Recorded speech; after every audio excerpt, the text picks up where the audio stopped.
as candidates across the country, up and down the ballot, decisively defeated MAGA Republicans in an extraordinary rejection of the extremism that the American people have been experiencing since day one of Donald Trump's presidency, and an embrace of the Democratic vision to make life better for everyday Americans. As Democrats, we will continue to make clear to the American people that you deserve better, and that we're focused on driving down the high cost of living, fixing our broken healthcare system, and cleaning up corruption in the Congress, in the courts, and in the White House, so we can actually deliver an America of the people, by the people, and for the people.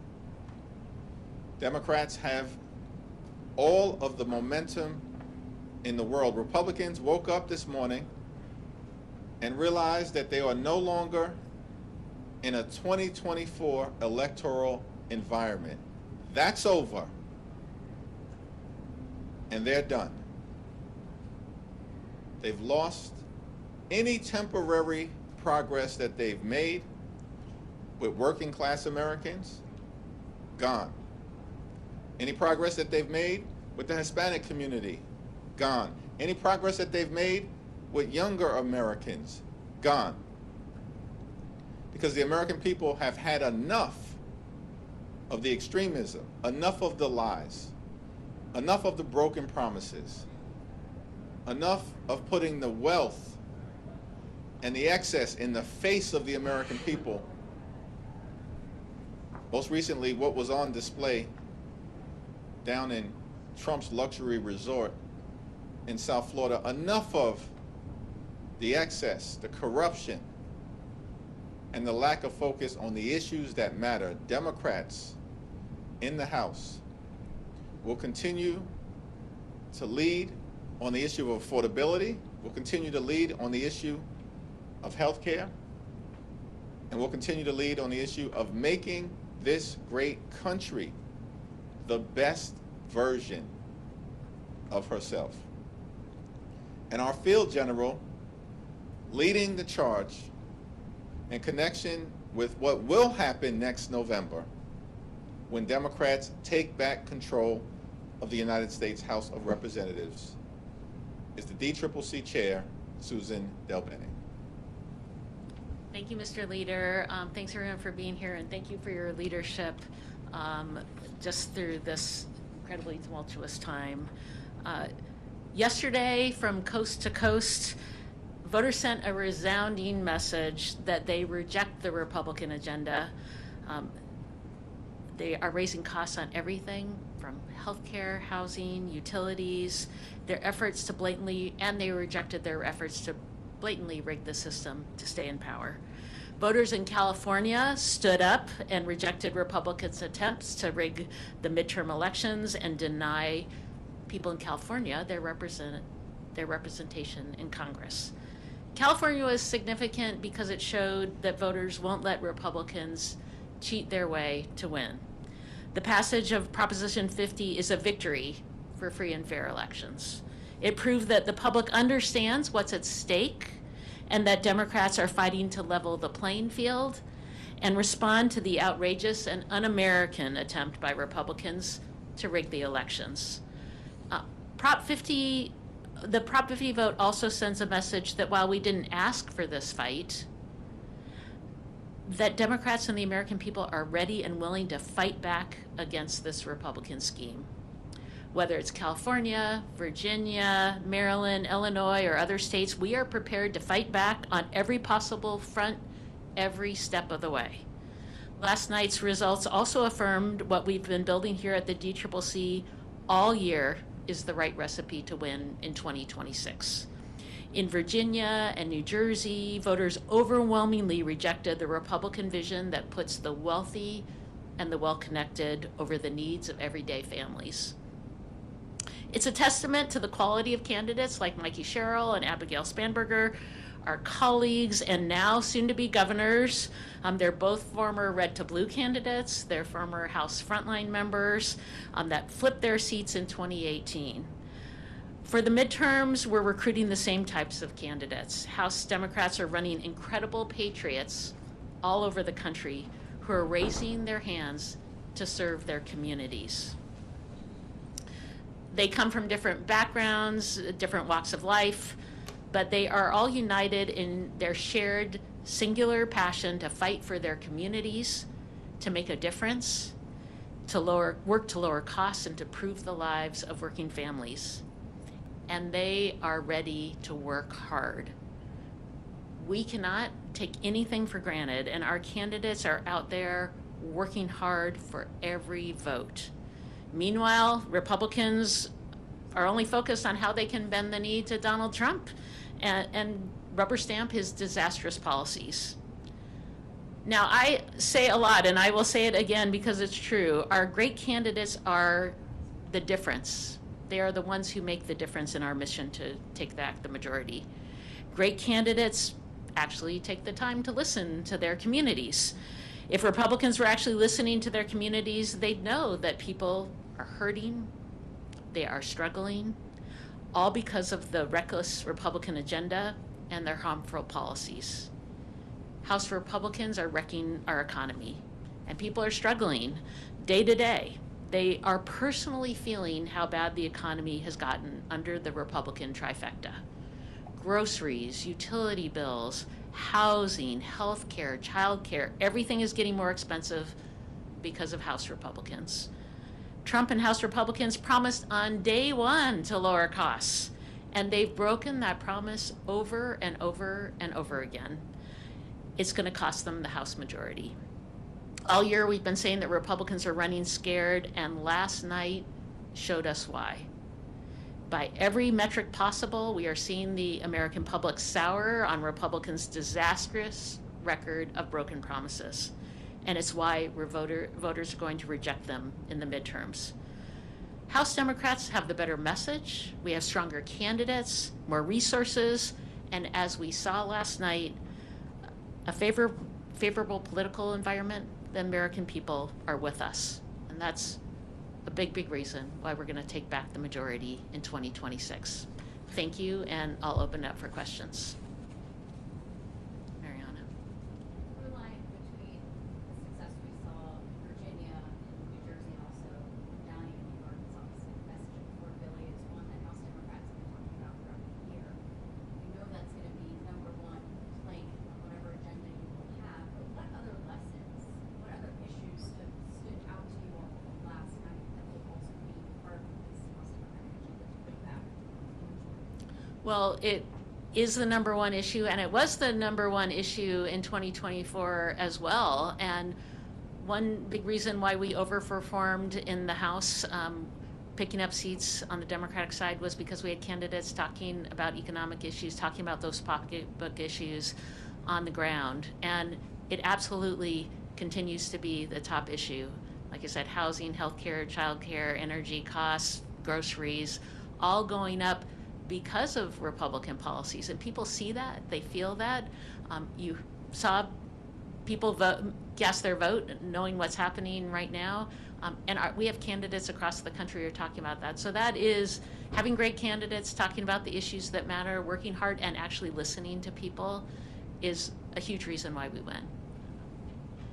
Affordability is definitively the decisive issue, as we saw last night, and our candidates now, governors-elect or mayors-elect, are on their way to serving the communities that they sought to represent, because they leaned in aggressively on driving down the high cost of living and addressing the affordability crisis that we have throughout America. In an environment where Donald Trump promised to lower costs on day one, but costs haven't gone down, costs are going up. Trump tariffs are making life more expensive for the American people by thousands of dollars per year, and the American people know it. Housing costs are up, child care costs are up, grocery costs are up, electricity bills are through the roof, and now throughout this 36-day Trump Republican shutdown, the American people know that for tens of millions of folks, their healthcare premiums, copays, and deductibles are about to skyrocket at levels that will make accessing a doctor unaffordable for them because of the Republican refusal to extend the Affordable Care Act tax credits. And so we're in an environment where Democrats are going to continue to lean in on lowering the high cost of living because America's too expensive right now, and continue to make clear that Republicans haven't done a damn thing to make their life more affordable. And in fact, they've done the opposite, which is to make life more expensive for working class Americans, middle class Americans, and everyday Americans. At the same time, what is also interesting is that you saw decisive Democratic victories in other parts of the country that clearly also signal the national environment that we're in. Sweeping the state Supreme Court races in Pennsylvania, a battleground state that Donald Trump just won last year. Winning down ballot statewide races in Georgia for the first time in 20 years. That's an indication of the environment and a rejection by everyday Americans of the extremism that Republicans have unleashed on the American people. And thanks to great leadership from Governor Newsom, who's done a phenomenal job leading the Prop 50 effort side by side with the Congressional delegation, led by Zoe Lofgren, Pete Aguilar, and Speaker Emerita Nancy Pelosi, side by side with our partners in organized labor, side by side with the California legislative leaders. It was an all-hands-on-deck effort to get Prop 50 over the finish line decisively. But Prop 50 didn't involve an individual name on the ballot. It was an idea that we have to stop Trump from stealing the midterm elections and give the American people the ability to decide who should actually represent them in the Congress after the 2026 midterms. Thank you, Chair. Following up on Prop 50, Republicans, they filed a lawsuit this morning in an attempt to block California's new house maps. What's your reaction to the lawsuit? Does that pose any concerns to the effort to, as the leader has said, to offset some of the attempts that Republicans have made to gain flip Democratic seats through this decade? First, I'd say it's interesting that Donald Trump goes to the Republicans in Texas and says, give me 5 seats, and Republicans say, yes, sir, and they think that's okay. The people of California, who got to have a vote and a voice, Republicans don't think that's okay. I think that says everything about where Republicans stand. It's a frivolous lawsuit. Everything that was done in California was done consistent with the Constitution at the state level, with the United States Constitution, and with Section 2 of the Voting Rights Act. Compare that to Texas, where everything was done to undermine the Voting Rights Act and violate the Constitution, because the 5 districts that were targeted by Donald Trump and Texas Republicans were all represented by African American or Latino members. All 5 that they want to wipe out as part of their effort to rig the midterm elections. And we expect that there will be a decision sometime soon from a 3-judge panel in Texas that might conclude that what was done by Texas Republicans was unlawful.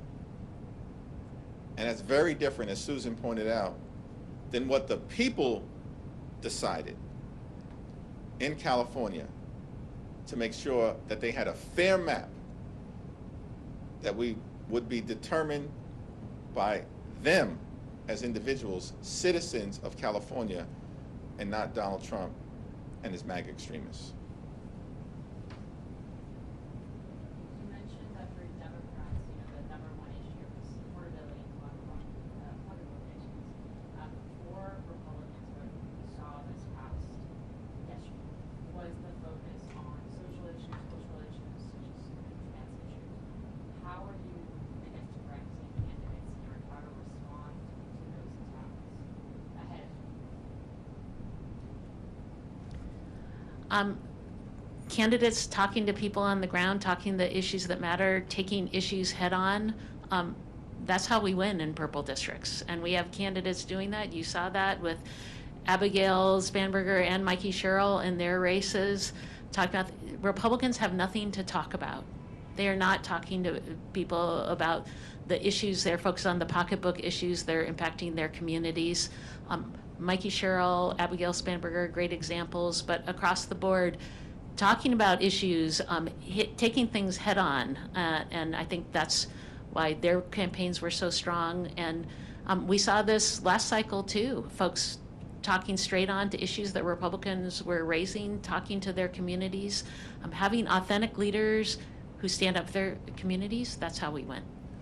Abigail Spanberger focused on 3 issues: affordability, as it relates to housing and healthcare and utility prices. She focused on job creation in a state where Donald Trump and his administration have attacked the people of the Commonwealth of Virginia and have caused the economic growth that should otherwise be taking place to collapse, and that in fact is occurring under a Republican governor in Virginia as well. And then Abigail focused on the highest quality education for the children of the Commonwealth of Virginia. Abigail Spanberger focused on the issues that matter. Here's what Republicans did. They spent tens of millions of dollars trying to weaponize the transgender issue. It failed. And they spent tens of millions of dollars criticizing Abigail Spanberger for deeply inappropriate text messages that were sent by the Attorney General candidate, but not a dime in actually talking about what they would do for the people of Virginia, because Republicans have nothing but a failed track record and a bankruptcy of ideas. But that playbook failed spectacularly. In fact, the Democratic candidate for Attorney General won, and it wasn't even close by the standards of Virginia. 5 points, let alone Abigail Spanberger winning by 15. So this guilt by association playbook spectacularly failed because Democrats are staying focused on the issues. In 2018, it was pretty controversial when the DCCC leadership got involved in primaries. There's a lot of crowded primaries for open Democratic seats right now. There's a lot of crowded primaries to take on vulnerable Republicans. There's a lot of insurgent candidates challenging incumbents. What is the DCCC's policy going to be when it comes to influencing those primaries? Our policy is the same policy we've had since I've been chair. You know, we have great candidates running, sometimes multiple great candidates running in primaries, and they are going to work hard to earn support in their communities to differentiate themselves. We have, in a small number of cases, gotten involved. Janelle Bynum, one example last cycle, where we were involved in her primary in conjunction with, you know, delegation, many folks supporting her campaign. But, you know, in most of these cases, the voters are going to have a decision on who the primary candidate is going to be.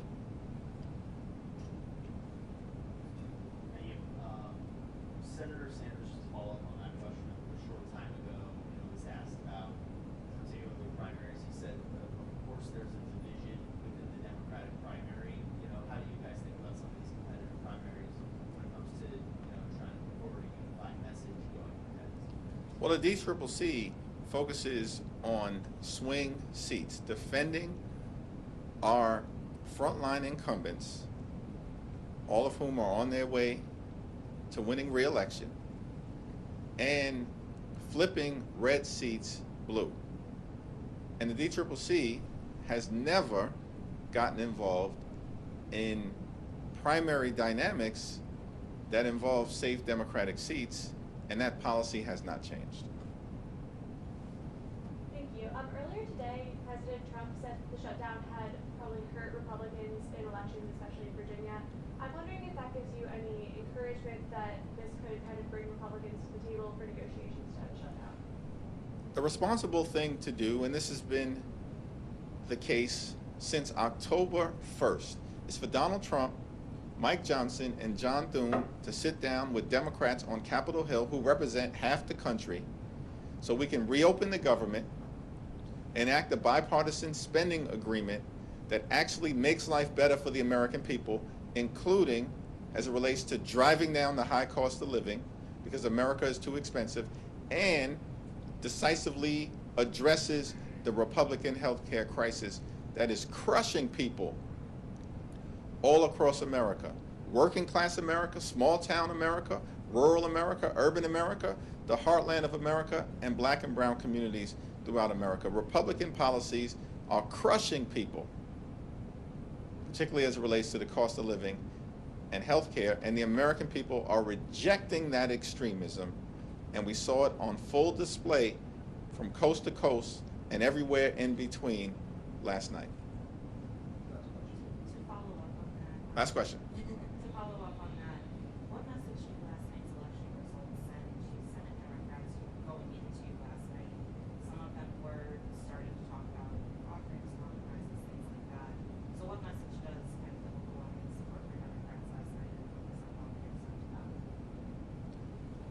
Well, we've said from the very beginning that we will consider anything in good faith that emerges from the Senate that is bipartisan nature, that reopens the government, that decisively addresses the Republican health care crisis, particularly as it relates to extending the Affordable Care Act tax credits, and that actually involves a spending bill that makes life better for the American people, not worse, which is why we have continued to maintain, and Senate Democrats have shown great leadership, led by Chuck Schumer, that we will not support a partisan Republican spending bill that continues to gut the health care of the American people. That was our position in September, that's been our position throughout October, and it remains our position in November. Thank you. Do you want to say anything?